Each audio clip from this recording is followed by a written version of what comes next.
वचन देहधारी हुआ और हमारे बीच में जीरा किया। जरा टुक सोचेगा फिर, जरा टुक सोचेगा फिर कि क्या दम का ठिकाना है। निकल जब ये गया तन से, निकल जब ये गया तन से, तो सब अपना बिगाना है। जरा टुक सोचेगा फिर, मुसाफिर तू है और दुनिया सराहे, भूल मत गाफिल। मुसाफिर तू है और दुनिया सराहे, भूल मत गाफिल। सफर मूल की अदम आखिर, सफर मूल की कदम आखिर, तुझे दर पेश आना है। जरा टुक सोच है गाफिल, लगाता है बस दौलत पे क्यों तू दिल को अब नाहक लगाता है। बस दौलत पे क्यों तू दिल को अब नाहक, ना जावे संग कुछ हरगिज, ना जावे संग कुछ हरगिज। यही सब छोड़ जाना है। जरा टुक सोचेगा फिर, ना भाई बंध है कोई, ना कोई आस ना अपना, ना भाई बंध है कोई, ना कोई आस ना अपना। बखूबी गौर कर देखा, बखूबी गौर कर देखा, तो मतलब का ज़माना है। जरा टुक सोचेगा फिर। परमेश्वर पिता का धन्यवाद हो एक और समय और अवसर के लिए जहाँ पर हम अपने सर्वशक्तिमान पिता परमेश्वर की आराधना कर सकते हैं। धन्यवाद हो प्रभु का कि बीते सप्ताह भर हमें संभाल करके रखा और एक और पवित्र विश्रामवार दिन हमें दिया है। मैं प्रभु यीशु मसीह के प्रिय और मधुर नाम में आपको सलाम करते हुए आपका स्वागत करता हूँ। और मेरी प्रभु से दुआ है कि एक बार फिर से खुदावन अपने वचन की आशीष हम सबों को प्रदान करे। इससे पहले कि हम वचन में जाएं, प्रार्थना करें।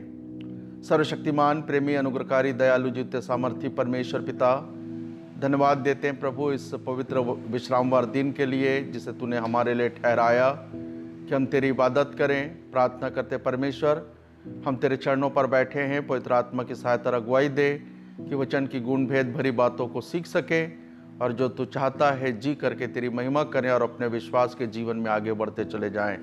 धन्यवाद के साथ विनती उद्धार करते यीशु के नाम से मांगते, सुनने कबूल कर, आमीन।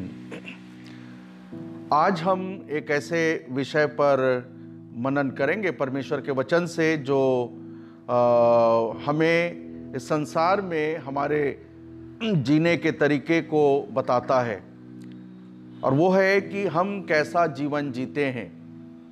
हम कैसा जीवन जीते हैं। यदि हम पहला पतरस की पत्री उसके 5वें अध्याय के 8वें पद में जाएं तो वहाँ पर पतरस हमें चिताता है, हमें कुछ बातों के लिए हमें सावधान करना चाहता है। वो कहता है कि सचेत रहो और जागते रहो, सचेत रहो और जागते रहो। सचमुच में प्रियो, इस संसार में हम प्रभु के लोगों को अपना जीवन बड़ी सावधानी पूर्वक जीने की आवश्यकता है। मैं आपके साथ इन बातों पर विचार करना चाहूँगा कि हमारा जो जीवन होता है किस तरह का हम उसे जीते हैं। चलिए हम मिल करके सोचते हैं, हम अपने जीवन जीने के तरीक़ों को, अर्थात अपने लाइफ स्टाइल को, मेरा खाना पीना, मेरा कपड़ा पहनना, मेरा लोगों के साथ बातचीत करना, ये तमाम बातें किस प्रकार की होती है। क्या मेरे खाने पीने से प्रभु को महिमा मिलता है? क्या मेरे कपड़ा पहनने से मेरे प्रभु का आदर होता है? क्या मेरे बातचीत से मसीहत झलकती है? जब मैं विपरीत परिस्थितियों में होता हूँ, लोग मेरे विरुद्ध में कुछ किए होते हैं, तो उस समय मेरा व्यवहार कैसा होता है? आज हमें अपने इस जीवन के तरीकों को, अर्थात लाइफ स्टाइल को सोचने की आवश्यकता है। फिर हम इस बात पर भी सोचें कि हमारे सांसारिक जीवन में बहुत सारे एंटरटेनमेंट के साधन हैं और उनमें से सबसे बड़ा साधन है टीवी।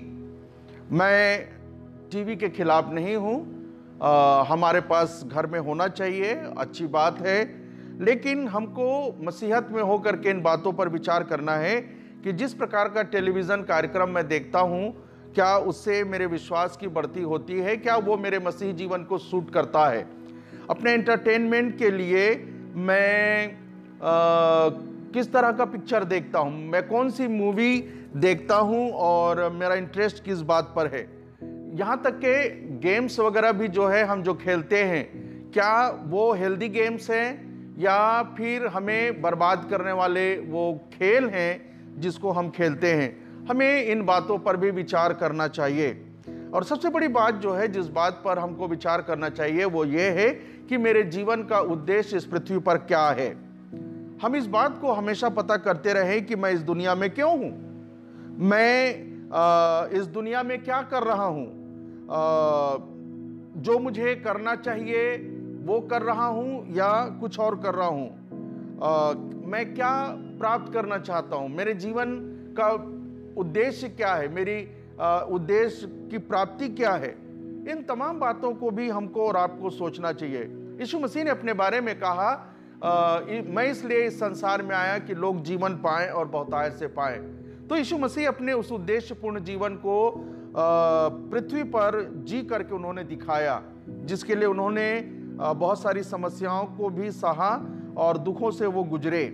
लेकिन हमको और आपको प्रियो, जब तक के इन बातों पर सोचेंगे विचारेंगे नहीं, हम अपने जीवन को उस तरह से नहीं जी सकेंगे जैसे प्रभु ने हमारे लिए सोचा है।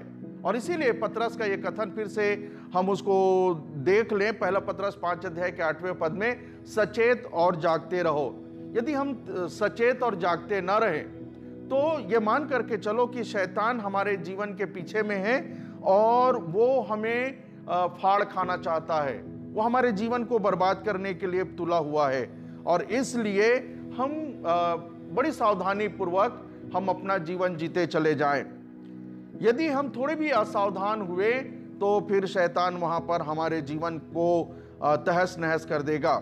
आइए हम इन बातों पर विचार करें कि क्या मैं अपने जीवन को सावधानी पूर्वक जीने का प्रयास कर सकता हूं या नहीं। जैसे परमेश्वर का वचन हमको सिखाता है, क्या मैं उस तरह से जीवन को जी सकता हूं या नहीं। आज हमें इन तमाम बातों पर विचार करते रहने की आवश्यकता है, और यदि हम ऐसा नहीं कर सकेंगे तो हमारे लिए बहुत मुश्किल हो जाएगा।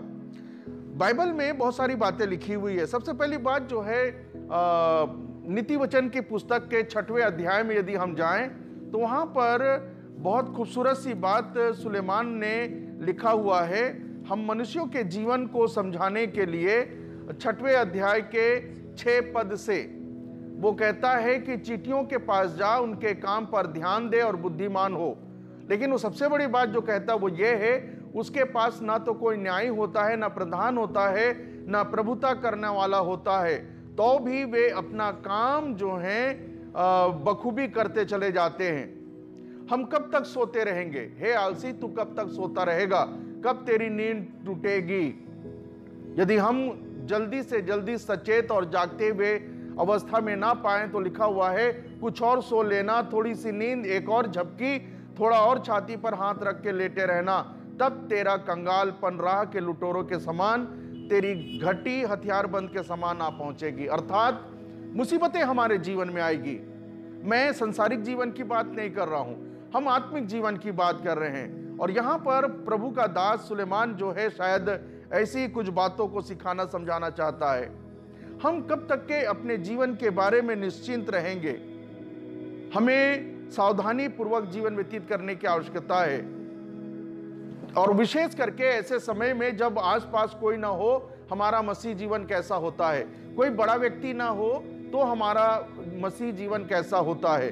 किस तरह से हम जीवन जीते चले जाते हैं? पौलुस ने अपनी पत्री लिखते हुए कुरिन्थ के लोगों को जिन बातों को लिखा है, मैं आपके सामने पढ़ना चाहता हूं। पहला कुरिन्थियों की पत्री, उसका 3 अध्याय और उसके 10वें पद में कुछ इस प्रकार से पौलुस प्रेरित कहता है, परमेश्वर के उस अनुग्रह के अनुसार जो मुझे दिया गया, मैंने बुद्धिमान राजमिस्त्री के समान नींव डाली और दूसरा उस पर रद्दा रखता है।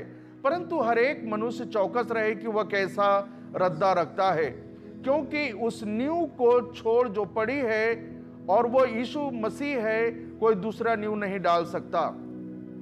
पौलुस प्रेरित कहता है कि परमेश्वर के अनुग्रह से यीशु मसीह जो मुझे मिला और यीशु मसीह में जो मुझे अनुग्रह दिया गया, उसमें मैंने अपने जीवन की नींव जो है बुद्धिमान राजमिस्त्री के समान डाला है, और यीशु मसीह मेरे जीवन का आधार है। वो कहता है, नींव का मतलब होता है आधार, जिस पे उसका सारा जीवन खड़ा होता है। तो पौलुस प्रेरित बड़े स्पष्ट रीति से इन बातों को रखता है, कहते हुए कि मैंने बुद्धिमान राजमिस्त्री के समान नींव डाली है। हमको और आपको भी इस बात पर विचार करने की आवश्यकता है। हम प्रभु के लोग हैं, हमने प्रभु यीशु मसीह को अपने जीवन का आधार माना है, हम यीशु मसीह पर विश्वास करते हैं। हमारा जीवन उसी तरह से होना चाहिए जिस तरह से परमेश्वर ने मुझे अनुग्रह दिया है, और उस अनुग्रह में मैंने यीशु मसीह को प्राप्त किया है। यीशु मसीह मेरे जीवन का आधार होना चाहिए। मैं 2 बातें आपके सामने रखना चाहता हूं, 2 ऐसी बातें जो हमारे और आपके जीवन जीने के तरीके को शायद बदल सकता है, या यूं कहूं कि निश्चित ही बदल सकता है, यदि हम इन 2 बातों का अनुसरण करते चले जाएं तो। सबसे पहली बात जो है, हम आज्ञाकारिता का जीवन जिएं। सबसे पहली बात, हम आज्ञाकारिता का जीवन जिएं। निर्गमन की पुस्तक उसके 19 अध्याय में मूसा ने अपने समय के लोगों को इस संदेश को दिया है। निर्गमन की पुस्तक उसका 19 अध्याय और उसका 5 पद, इसलिए अब यदि तुम निश्चय मेरी मानोगे और मेरी वाचा का पालन करोगे, तो सब लोगों में से तुम ही मेरा निज धन ठहरोगे, समस्त पृथ्वी मेरी है। परमेश्वर ने मूसा के द्वारा से इन बातों को कहलवाया कि यदि तुम मेरी आज्ञाओं को मानोगे या मेरी मानोगे, मेरी वाचा का पालन करोगे, तो तुम मेरी निज धन या निज प्रजा ठहरोगे। परमेश्वर की आज्ञाकारिता में का जीवन प्रभु जो है अपने लोगों से चाहता है। पहला शामुएल में एक खूबसूरत सी बात लिखा हुआ है। पहला शामुएल उसका 15वां अध्याय और उसके 22 पद को यदि हम यहाँ पर पढ़ें तो शामुएल ने अपने लोगों से इन बातों को कहा, क्या यहोवा होम बलियों और मेल बलियों से उतना प्रसन्न होता है जितना कि अपने बात के माने जाने से? सुन मानना तो बलि चढ़ाने से और कान लगाना उत्तम मेढ़ों की चर्बी से उत्तम है। सुनना और उसे मानना, परमेश्वर को ये बातें पसंद है, और इसीलिए हमारा जो जीवन होना चाहिए वो आज्ञाकारिता से भरा जीवन होना चाहिए। और जब हम परमेश्वर की आज्ञाकारिता में बने रहते हैं तो हमारे जीवन को बड़ा आनंद प्राप्त होता चला जाता है। आज्ञाकारिता में बड़ा आनंद होता है, और वो भी जब परमेश्वर की आज्ञाकारिता की बात हो तो ये बात बहुत जरूरी है। अन्यथा यदि हम प्रभु के लोग होने के बावजूद यदि परमेश्वर की बातों का पालन नहीं करते, उसकी आज्ञाओं को नहीं मानते, तो प्रभु का वचन कुछ इस प्रकार से भी कहता है, उसे भी हम जो है थोड़ा सा समझ लें। लूका रचित सुसमाचार उसका 6 अध्याय और उसका 46 पद, जब तुम मेरा कहना नहीं मानते तो क्यों मुझे हे प्रभु कहते हो।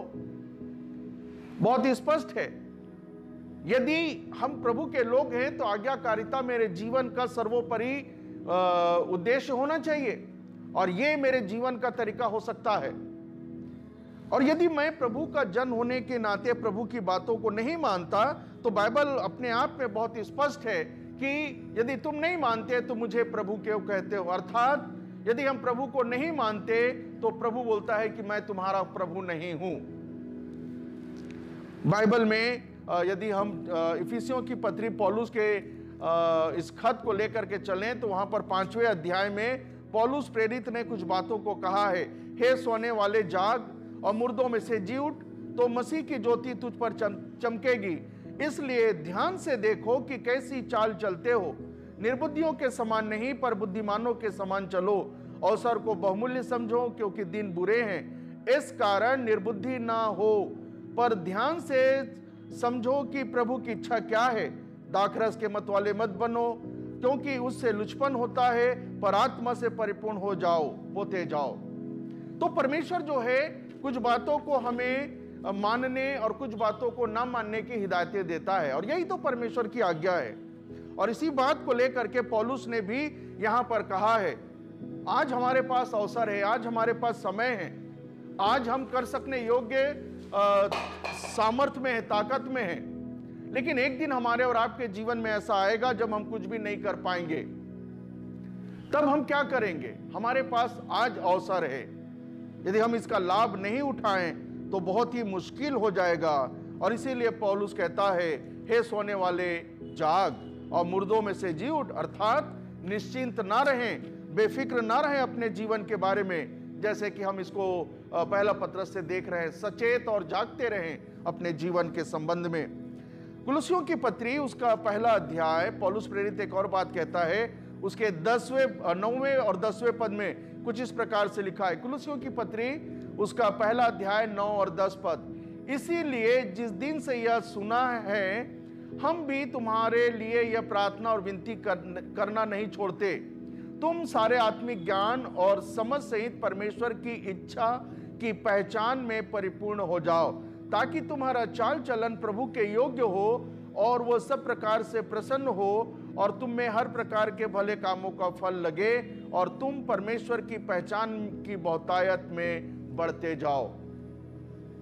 पौलुस प्रेरित भी कुलुसी के लोगों के लिए यह प्रार्थना और विनती करता है कि तुम सारे आत्मिक ज्ञान सहित परमेश्वर की इच्छा की पहचान में परिपूर्ण होते जाओ। अर्थात परमेश्वर की आज्ञाकारिता से भरपूर होकर के उसका पालन करते चले जाओ, ताकि तुम्हारा चाल चलन और प्रभु के योग्य हो, ताकि तुम में लगने वाला फल प्रभु को अच्छा लगे और तुम में परमेश्वर की पहचान जो है बढ़ती चली जाए।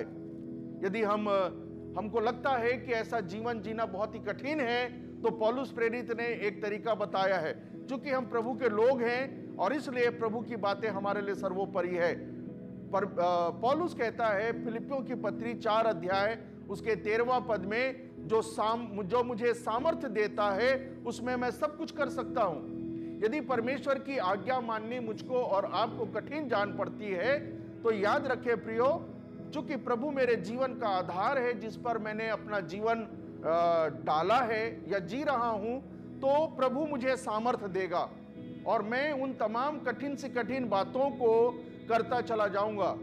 यदि मुझको लगता है कि आज्ञाकारिता मेरे लिए बहुत मुश्किल है, तो निश्चित ही आप विश्वास रखें, प्रभु इसमें आपकी और हमारी सहायता करेगा। मैं एक दो तीन उदाहरण जो है आपके सामने रखना चाहता हूं।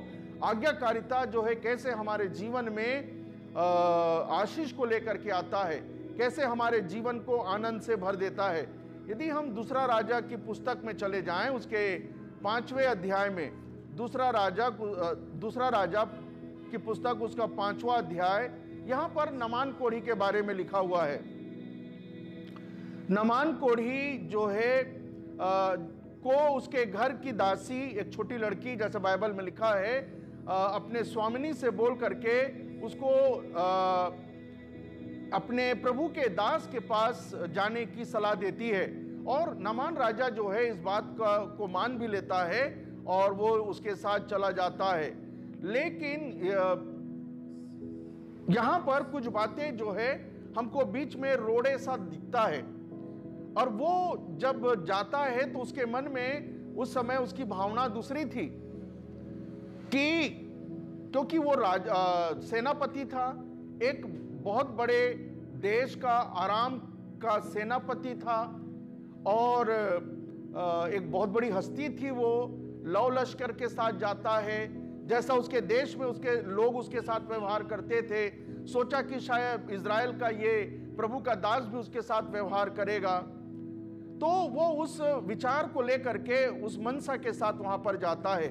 लेकिन प्रभु का दास अंदर ही से उसको यर्दन में 7 बार डुबकी मारने की सलाह दे देता है। वो क्रोधित हो जाता है, वो जो है क्रोध से भर जाता है और उल्टा सीधा वो प्रभु के दास के बारे में कहता है। उसके लोग उसको समझाते हैं और उसके बाद जो है तब हम पाते हैं कि 14वें पद में यहां पर लिखा है, तब उसने परमेश्वर के भक्त के वचन के अनुसार यर्दन को जाकर उसमें 7 बार डुबकी मारी।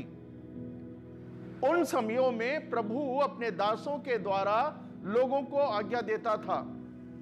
जो भी उसके पास आते सलाह मांगने के लिए, जो भी समस्याओं को लेकर के आते थे, प्रभु का दास परमेश्वर से पूछता और परमेश्वर उनको सलाह मशवरा देता कि उनसे कहना कि वो ऐसा करे, उनसे कहना कि वो ऐसा ना करे।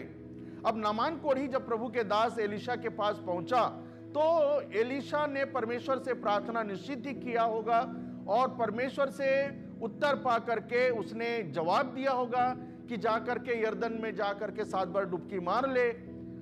समस्या बीच में जरूर आई, लेकिन 14वें पद में तब लिखा है, तब उसने परमेश्वर के भक्त के वचन के अनुसार यर्दन में को जाकर 7 बार डुबकी मारी और उसका शरीर छोटे लड़के का सा हो गया और वो शुद्ध हो गया। और उसके बाद यदि आप पढ़िएगा तो जो है वो परमेश्वर की महिमा करता हुआ आ रहा है। आज्ञाकारिता ने उसके जीवन को न केवल आशीषित किया लेकिन आनंदित भी किया और ज्ञान और बुद्धि से भर दिया और वो परमेश्वर की महिमा करता हुआ एलीशा के पास फिर आता है। और ये होता है आज्ञाकारिता। उसी प्रकार से यदि हम यूहन्ना रचित सुसमाचार उसके 9 अध्याय में चले जाएं तो वहां पर भी एक रोगी के बारे में लिखा हुआ है, अंधे के बारे में लिखा हुआ है। अंधा जो है यहां पर जो आने जाने वालों से भीख मांगा करता था, उसके बारे में लिखा हुआ है। यहां पर जो है हम इस बात को पाते हैं कि जब उन्होंने उस मनुष्य को जो जन्म से अंधा था देखा तो उसके बारे में चेलों ने चर्चा किया। तब उसके बाद जो है परमेश्वर यीशु मसीह ने ये कहा कि ये अंधा इसलिए है क्योंकि इससे परमेश्वर की महिमा हो। और फिर उसके बाद हम पाते हैं कि भूमि पर थूका, मिट्टी सानी उसके आंख पर लगाकर उससे कहा, शिलो के कुंड में धो ले। अब इसको इस आज्ञा का पालन करना था। शिलो के कुंड में जा करके उसे अपने आंखों को धोना था। और एक अच्छी बात यहां पर लिखी हुई है, वो ये है कि हम इस बात को 7वें पद के अंतिम लाइन में पाते हैं, उसने जाकर धोया। अब ये आज्ञाकारिता में आपको कितनी तकलीफ होती है, किन किन मुसीबतों का आप सामना करते हैं, ये आपकी समस्या है। परमेश्वर की आज्ञा का मानना आपका बड़ा कर्तव्य है। आप यदि इसे मानते हैं तो आप आशीषित होंगे। यहां पर ये अंधा जो है जैसे तैसे शिलो के कुंड में गया और वहां जाकर के धोया और फिर उसके बाद हम पाते हैं कि वो देखने लगा और परमेश्वर की स्तुति करने लगा और लोगों से कहने लगा कि मैं अंधा था, अब देखने लगा हूं। और एक जगह और हम यदि हम चले जाएं यूहन्ना रचित सुसमाचार के 5वें अध्याय में, तो यहां पर जो है 38 साल से एक व्यक्ति यरूशलेम के भेड़ फाटक के पास के कुंड में है, जो इब्रानी भाषा में बैतसदा कहलाता है। और वहां पर जा करके वो प्रभु यीशु मसीह वहां पर जाते हैं और लोगों को देखते हैं, और उन्होंने जाना कि एक व्यक्ति 38 वर्ष से बीमारी में पड़ा है। उसके पास जाकर यीशु मसीह ने उससे कहा कि क्या तू चंगा होना चाहता है? उसने कहा कि मेरे पास कोई मनुष्य नहीं। ऐसा लगता है कि यह व्यक्ति जो है थोड़ी सी बहानेबाजी कर रहा है, लेकिन फिर भी यीशु मसीह उसके मन की बातों को जानते हुए उससे कहते हैं क्या तू चंगा होना चाहता है? और तब फिर यीशु मसीह ने उससे कहा उठ। और उसके बाद यदि आप देखेंगे 8वें पद में यीशु ने उससे कहा उठ, कौमा है, अपनी खाट उठा, फिर कौमा है, और चल फिर। ये बहुत महत्वपूर्ण है। इस आज्ञा का उसको पालन करना था। 38 वर्ष से एक व्यक्ति बिस्तर पे पड़े पड़े बीमार से बीमार हो जाता है। वो इतना बीमार और कमजोर हो जाता है कि उससे ना तो उठा जाता है, ना तो उससे कोई वजन चीज उठाया जा सकता है। लेकिन प्रभु यीशु मसीह ने यह कहा उसे कि तू ऐसा कर। और बाइबल में लिखा है वो उठा, अपनी खाट उठा करके चलने फिरने लगा। यह है परमेश्वर की आज्ञाकारिता की आशीष की बातें। जब हम जीते हैं तो हमारा और आपका जीवन कुछ इस तरह से होना चाहिए। हमारा जीवन संसार की बातों के अनुसार से नहीं होना चाहिए। हम संसारिक तरीके से जीवन व्यतीत न करें, लेकिन हम परमेश्वर की आज्ञाकारिता में अपना जीवन व्यतीत करें, जिसमें आनंद है, जिसमें आशीष है। और एक अंतिम बात जो है मैं कहना चाहता हूं कि हम उद्देश्यपूर्ण जीवन जिए। हम उद्देश्यपूर्ण जीवन जिए, आज्ञाकारिता से भरा जीवन जिए। और दूसरी बात जो है उद्देश्यपूर्ण जीवन जिए। लूका रचित सुसमाचार उसके 10 अध्याय में यदि हम आए, लूका रचित सुसमाचार उसका 10वां अध्याय और उसके 38 पद से आगे, लूका रचित सुसमाचार 10 अध्याय 38 पद से आगे, यहां पर मरियम और मार्था का जीवन है और यीशु मसीह है। यीशु मसीह कहीं जा रहे थे तो मरियम और मार्था के घर में वो जाकर के ठहर गए। और फिर यहां पर हम दोनों बहनों के बारे में पाते हैं कि मरियम यीशु मसीह के चरणों पर जाकर के उसकी बातों को सुनने में व्यस्त हो गई, और मार्था अपने आदत के अनुसार वो यीशु मसीह के लिए कुछ करने के लिए वहां पर व्यस्त हो गई।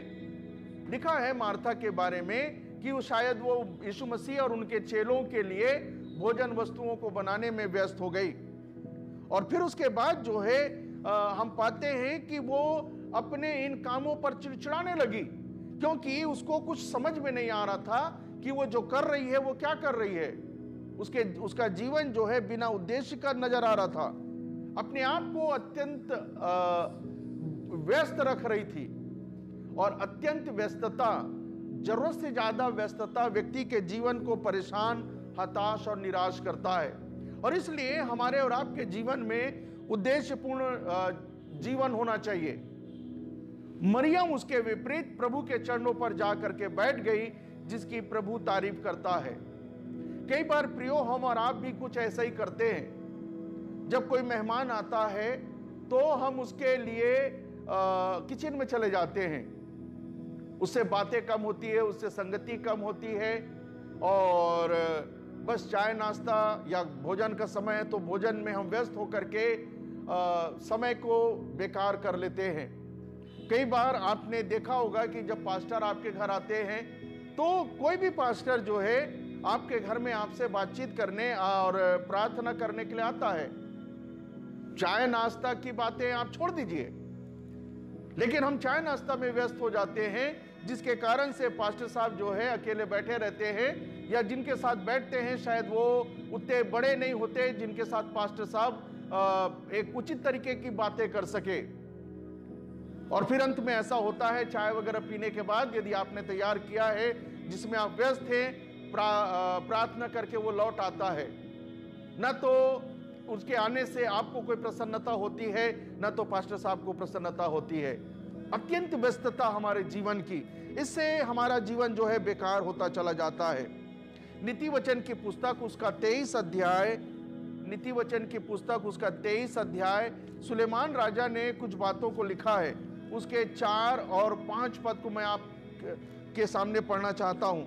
कुछ ऐसी व्यस्तता है हमारे जीवन की जो हमको और भी ज्यादा परेशान करती है। और यहां पर सुलेमान जो है एक अलग प्रकार की व्यस्तता के बारे में लिखता है। धनी होने के लिए परिश्रम न करना, अपनी समझ पर का भरोसा छोड़ना, क्योंकि तू अपनी दृष्टि उस वस्तु पर लगाएगा जो है ही नहीं। क्या तू अपनी दृष्टि उस वस्तु पर लगाएगा जो है ही नहीं। कई बार हमारी व्यस्तता धन को कमाने के लिए होती है, जिसके कारण से हम जो है समय को पर्याप्त रीति से बांट नहीं पाते और हम एक तरफा हो जाते हैं और हमारा अत्यंत व्यस्तता वन साइड जो है हमको परेशान करने लगता है। चिड़चिड़े से हो जाते हैं, परेशान से हो जाते हैं और हमारा जीवन जो है रात और दिन चक्की के समान पिसता हुआ नजर आता है। सुलेमान कहता है अपने पुस्तक 23 अध्याय के 4 और 5 पद में, धनी होने के लिए परिश्रम ना करें। प्रियो, हमें समय निकालना है अपने परिवार के लिए, अपने चर्च के लिए, अपने प्रभु के लिए, अपने आप के लिए, ताकि मैं जिंदगी का आनंद उठा सकूं। और इसी के बारे में तो बाइबल हमें सचेत करना चाहती है कि हम कैसा जीवन जी रहे हैं। भजन संहिता की पुस्तक उसके 37 अध्याय में यदि हम जाएं, भजन संहिता की पुस्तक उसका 37 अध्याय और उसके 5 पद में, तो यहां पर परमेश्वर का वचन कहता है, अपने मार्ग की चिंता यहोवा पर छोड़ दे और उस पर भरोसा रख, वही पूरा करेगा। आप अपनी तरफ से ज्यादा धन कमाने के लिए इतना मेहनत ना करें कि आपका जीवन बर्बादी का सा नजर आने लगे, परंतु परमेश्वर पे भरोसा करें, अपनी चिंता को परमेश्वर पे छोड़ दे, ताकि आपका जीवन बहुत अच्छा हो जाए। और परमेश्वर जो है, जैसे हम मत्ती रचित सुसमाचार में उसके 6वें अध्याय के 25 पद से आगे में इस बात को पढ़ते हैं, खाने पीने पहनने ओढ़ने की चिंता आप मत करिए, आप जो है प्रभु की आज्ञाकारिता में बने रहिए। और तब फिर वो वहां पर लिखा हुआ है कि प्रभु दूसरों के अधिक खिलाना जानता है, छोटे से छोटी चीजों को खिलाना जानता है, तो तुम तो उससे अधिक बहुमूल्य हो, वो तुम्हें क्यों कर खिलाएगा नहीं, पिलाएगा नहीं, पहनाएगा नहीं और तुम्हारे लिए क्यों कर अच्छी व्यवस्था ना करेगा। और इसलिए हमें अपनी चिंता प्रभु पर डाल देनी चाहिए। पौलुस प्रेरित अपनी पत्री में, रोमियो की पत्री यदि हम निकालें, उसके 12वें अध्याय में हम चले जाएं, तो वहां पर एक अलग प्रकार का जो है वो जीवन जीने का तरीका बोलता है।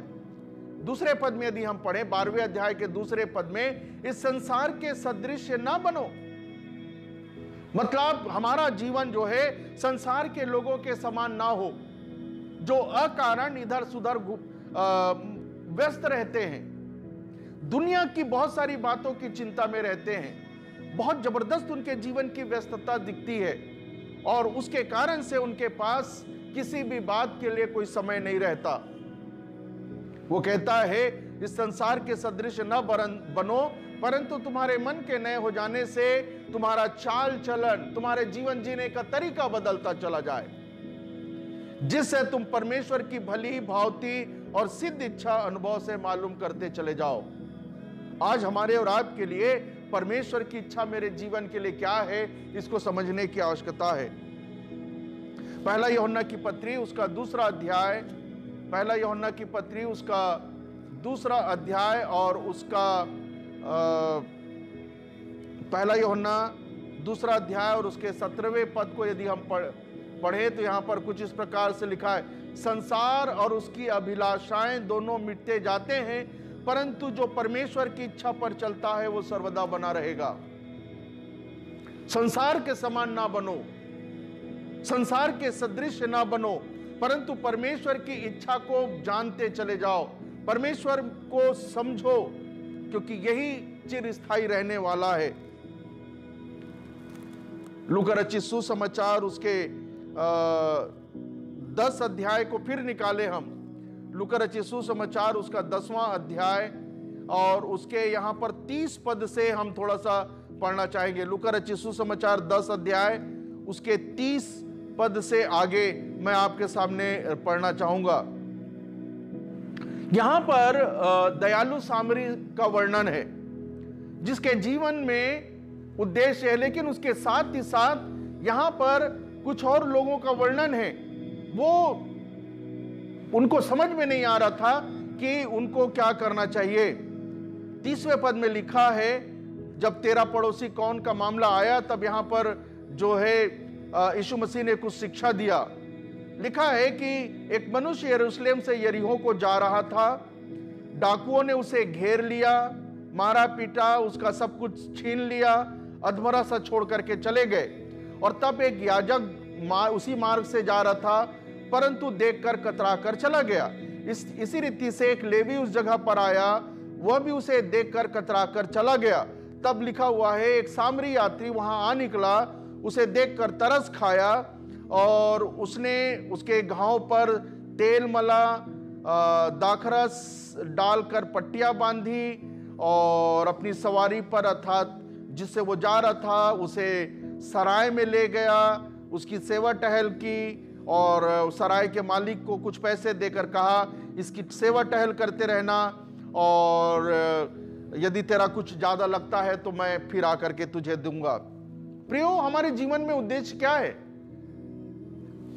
कई एक बार जो है हमको प्रैक्टिकल चीजें समझनी चाहिए। यहां पर आप यदि यीशु मसीह के जीवन को देखें तो यीशु मसीह किसी भी व्यक्ति को जो उसे पुकारते थे कभी उनको तिरस्कृत नहीं करता था, वो उनकी जरूर सुनते थे। ऐसे बहुत सारे उदाहरण हैं। तो ये घायल व्यक्ति जो डाकुओं के द्वारा से, लुटेरों के द्वारा से जो घायल हुआ है, जब इसने याजक को देखा, जब इसने लेवी को देखा तो क्या नहीं चिल्लाया होगा? लेकिन ये कतरा कर चले गए, लिखा हुआ है।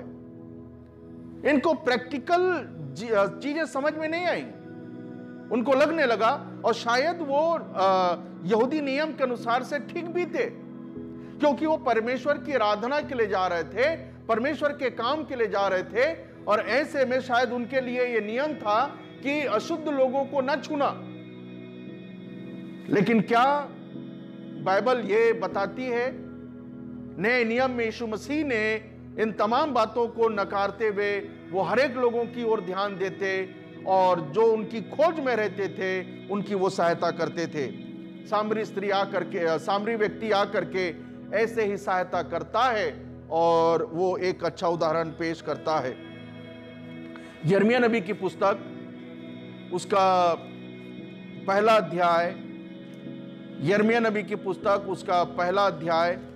प्रियो, हमारा जीवन जो है प्रभु के लिए है। प्रभु ने एक उद्देश्य के साथ मेरे और आपके जीवन को बनाया है। यहां पर जो है परमेश्वर का वचन कहता है, गर्भ में रचने से पहले ही मैंने तुझ पर चित्त लगाया और उत्पन्न पहले से ही मैंने तेरा अभिषेक किया है। मैंने तुझे जातियों का भविष्यद्वक्ता ठहराया। यिर्मयाह के लिए प्रभु का वचन कहता है। मेरे और आपके जीवन के लिए भी परमेश्वर का कुछ ऐसा ही वचन है।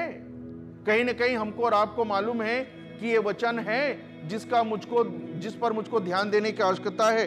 दूसरा तीमुथियुस की पत्री उसका पहला अध्याय, दूसरा तीमुथियुस की पत्री उसका पहला अध्याय उसके 9 पद में, जिसने हमारा उद्धार किया, परमेश्वर ने जिसने हमारा उद्धार किया और पवित्र बुलाहट से बुलाया, और वो हमारे कामों के अनुसार नहीं परंतु उसके उद्देश्य और उस अनुग्रह के अनुसार है जो यीशु मसीह में सनातन से हम पर हुआ है।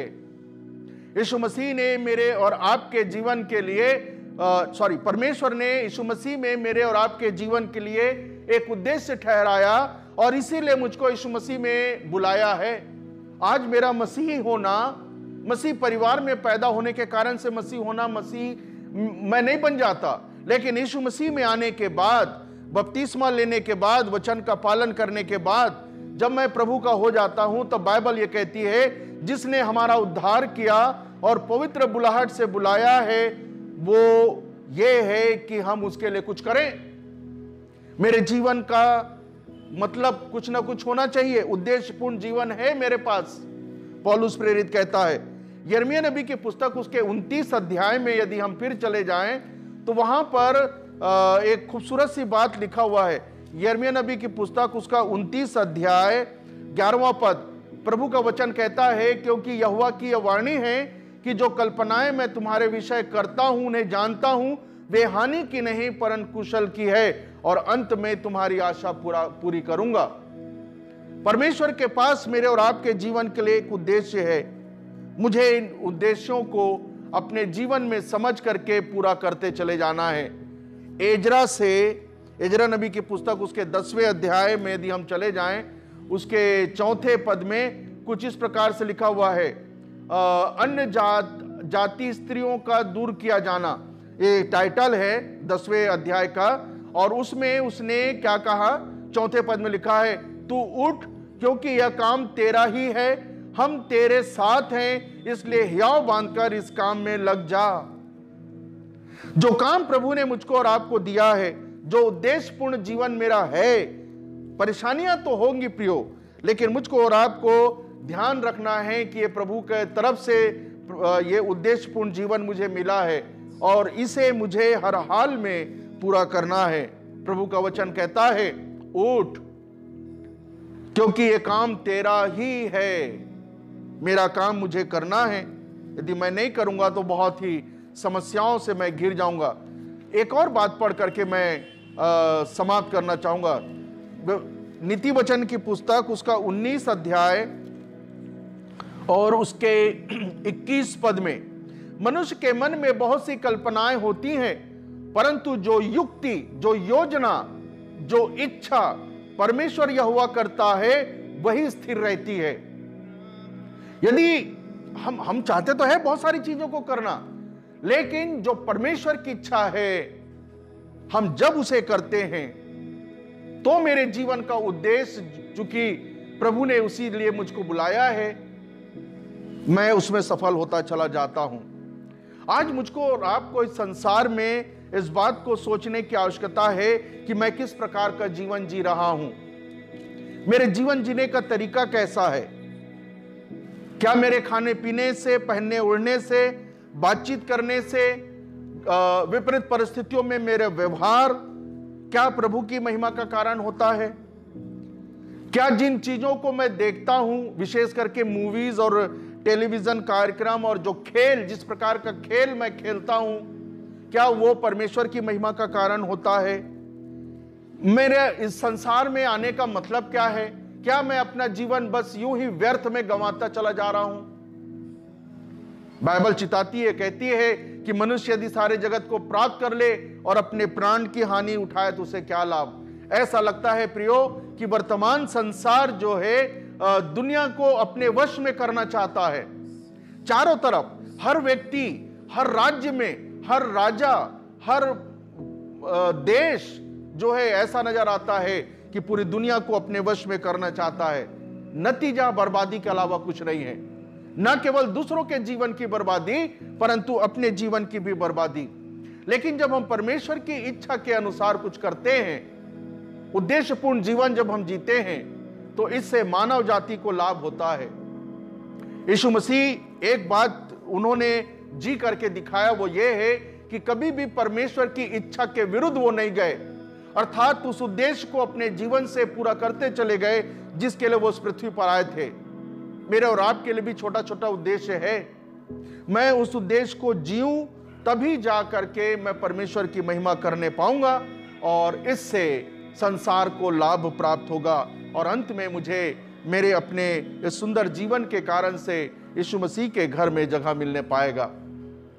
परमेश्वर हमारी सहायता और अगुवाई करे, हम सबों को ज्ञान और बुद्धि से भरपूर करे कि हम बैठ करके अपने जीवन को कि कैसे जी रहे हैं, क्या इसमें आज्ञाकारिता है या नहीं, क्या इसमें कोई उद्देश्य है या नहीं, हम विचार करें। और यदि लगता है कि ऐसा नहीं है तो हम आज्ञाकारिता पूर्ण जीवन और उद्देश्यपूर्ण जीवन हम जीने का प्रारंभ कर दें, ताकि प्रभु को महिमा, लोगों को आशीष और हमें अनंत जीवन मिल सके।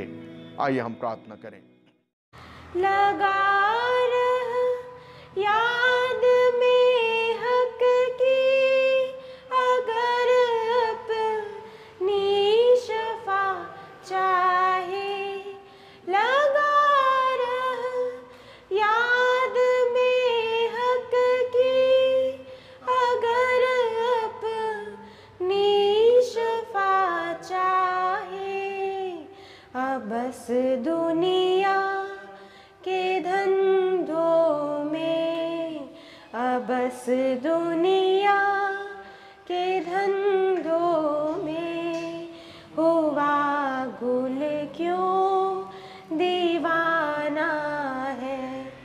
जरा टुक सोच ए गाफिल, जरा टुक सोच ए गाफिल, कि क्या दम का ठिकाना है। निकल जब ये गया तन से, निकल जब ये गया तन से, तो सब अपना बेगाना है। जरा टुक सोच ए गाफिल। दयालु अनुग्रहकारी पिता परमेश्वर, धन्यवाद देते हैं वचन की इन बातों को सिखाने समझाने के लिए। सचमुच में प्रभु जी, इस वर्तमान आपाधापी के जीवन में हमें समझने की आवश्यकता है कि मैं किस तरह का जीवन जी रहा हूं। क्या मेरे जीवन में तेरी बातों की आज्ञाकारिता है या नहीं? जो मैं तेरा कहलाता हूं, आज्ञा मानने के कारण से हूं या केवल शब्दों में हूं? क्या मेरे जीवन में कोई उद्देश्य है या नहीं, या यूं ही मैं अपना जीवन बेकार में जिया चला जा रहा हूं और ना तो मुझे लाभ ना तो किसी को लाभ? प्रभु जी, सहायता अगुवाई कर कि हम इन बातों पर विचार करें और वो करें जो तू हमारे जीवन के लिए चाहता है, क्योंकि निश्चित ही हमें बुलाने के पीछे तेरा एक उद्देश्य है, एक काम है जिसे मुझे करना है। जब हम उन जीवनों को जीते हैं तो प्रभु जी, बहुत सारी आशीषें मुझे और बहुतों को प्राप्त होती है। सो सहायता अगुवाई कर खुदावन कि हम सब तेरे वचन के अनुसार का जीवन जीते चले जाएं और आशीष को प्राप्त करते चले जाएं। हर एक सुनने वाले पर तेरी आशीष बनी रहे। धन्यवाद के साथ विनती अपने उद्धार करते यीशु मसीह के नाम से मांगते, सुन ले, कबूल कर। आमीन। परमेश्वर तुम्हें आशीष दे और तुम्हारी रक्षा करे। परमेश्वर तुम पर अपने मुख का प्रकाश चमकार तुम पर अनुग्रह करे। परमेश्वर अपना मुख तुम्हारी ओर करे और तुम्हें शांति दे। परमेश्वर पिता, परमेश्वर पुत्र, परमेश्वर पवित्र आत्मा के नाम से आमीन।